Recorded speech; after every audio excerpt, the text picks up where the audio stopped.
great to have you here. Lucky that I managed to get you here for an interview. How the event has been for you? It's a pleasure to be here. The event was awesome, and we could have a panel to explain all the fundamentals that we are pushing for AI and generative AI.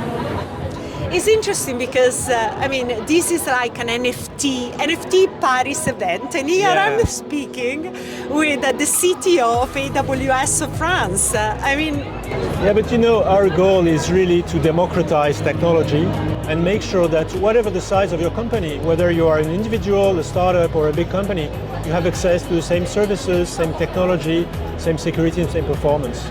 So tell me a bit more about what AWS offer to Web3 companies. Lots of things. So we have over 200 services, but let me be more specific. So of course we offer infrastructure so that any company can run their own workloads. We have also a package especially for crypto and for blockchain, what we call the AWS Blockchain Node Runners. So it's been built by the community, it's fully open source, and you can basically in a few clicks run something like 12 different open source infrastructures on AWS in full security.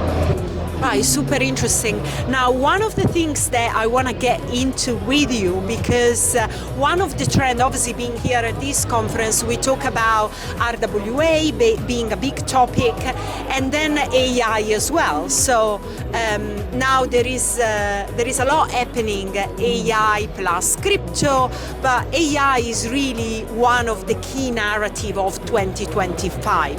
So from an AI perspective, what is AWS doing? First of all, in the Amazon group, we've been doing AI for more than 20 years, everywhere. Jeff Bezos was actually a big,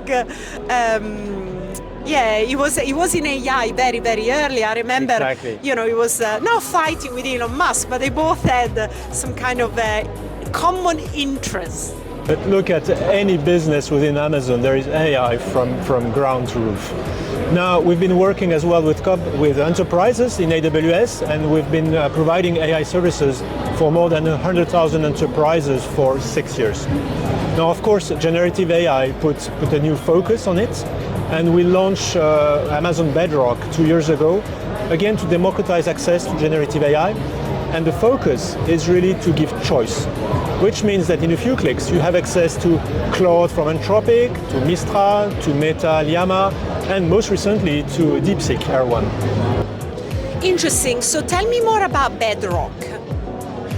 So Bedrock is a service, what we call serverless. So you don't need to pay for a server, you don't need to pay upfront, and more specifically, you don't need to pay a service 24/7. We actually bill you only for the milliseconds you're using the service on a pay per request. And this is important to keep the costs down, because if you don't pay attention and you don't use the right models, costs can go up very quickly. So we work into, first of all, optimizing the models, make sure you pay only for what you need, and then afterwards we work with customers into optimizing. And what we typically see is from the first version to the production version, we were able to divide by 4 the cost of inference. Wow. The cost is very important because, we will see a future where AI become just part of like daily application. True. It's going to be democratized, but you also need to get the costs down, right? We do, and we also invest in our own custom silicon chips, GPUs.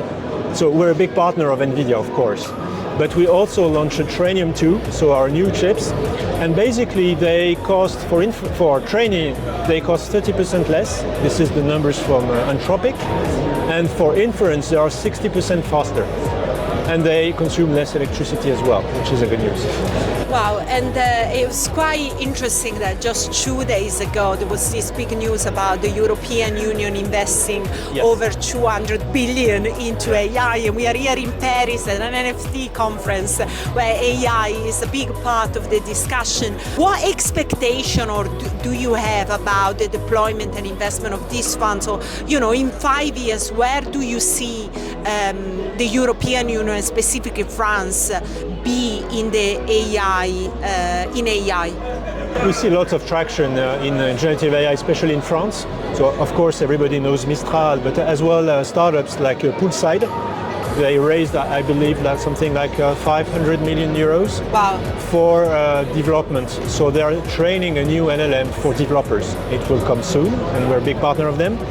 Also in healthcare and health science, when awesome company startups called Okin and Bioptimus, and they just launched like 2 weeks ago a new LLM for healthcare. So, as they say, it's not an LLM that speaks French or English, it speaks the language of life.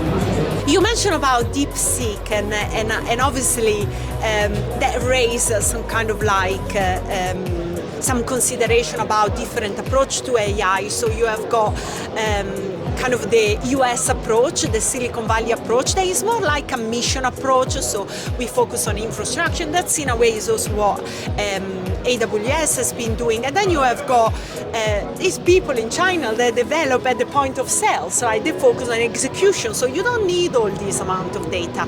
You just need enough data to actually run this vertical. So how do you see this, for example, the industry of the AI agent evolving based on these new ways to get AI built and integrated into Web2? Yeah, of course. We're investing basically so that AWS is the best place to train the models, but also the best place to run the models and run the inference.